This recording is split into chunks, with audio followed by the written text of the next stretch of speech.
And now, it's time for another Dice Tower review with Tom Vasel. Hey folks, welcome to the Dice Tower. Today we're taking a look at a party game called Common Ground. What are things that we have in common with each other? Actually, this is a word game where you're trying to have categories that have letters that match one another. Let me show you how the game works and we'll be back.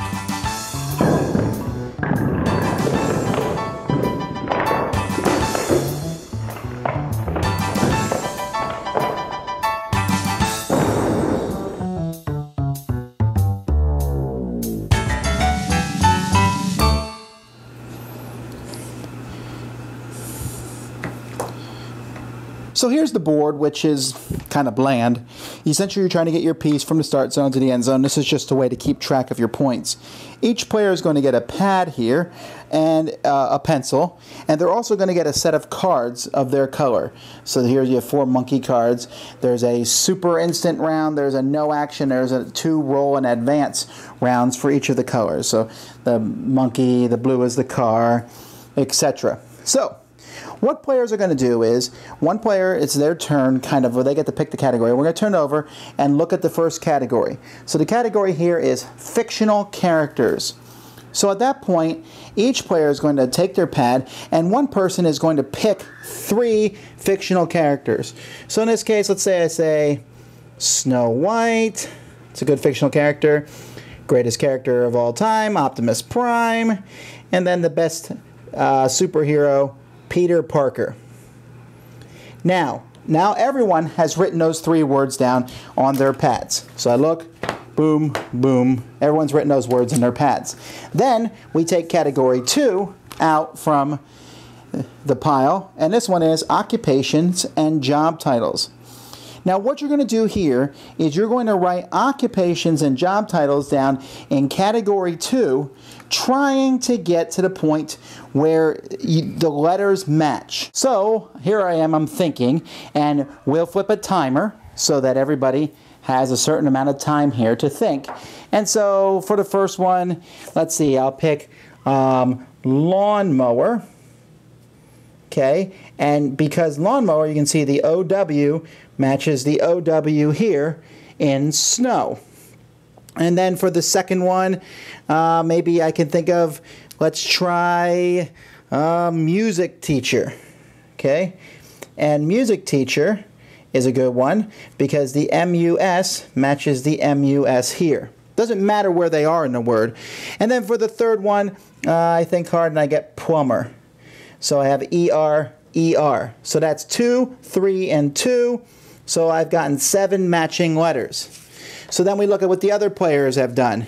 First we have this player here. He put down waiter, which has ITE in both words. Priest, PRI, PRI for prime and priest.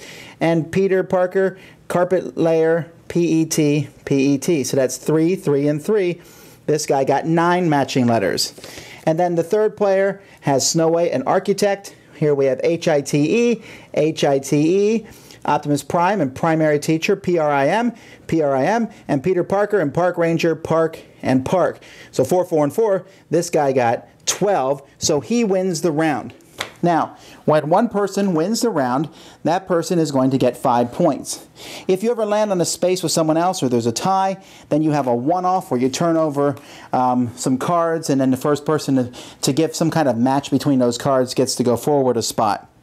After that's done, players are going to turn over one of their cards. If you turn over no action, nothing happens. If you turn over roll and advance, you will roll a die and move that many spaces forward.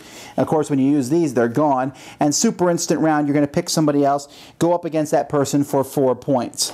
You keep doing this round after round till one person has gotten to the end zone. Before we go here, let me show you a few more of the categories. We have flowers and trees, and clothing, and magazines and newspapers, and religion, and boys' names, and bodies of water, and comedians, and government and politics, etc., etc. First of all, this game has incredibly uninspired design. I mean, the little cards, I guess, are cute, but if you saw this in the store, would you want to buy it? A carrot driving a car? I mean, I get it. C-A-R for carrot and C-A-R for car. But I just don't get that from the box. And the board is boring. I was also very disappointed that there's only 50 cards in this game. They're big, giant cards, which I guess works. I don't know that it had to be that big. Why not cut the cards in half and put 100 categories, 200 different categories?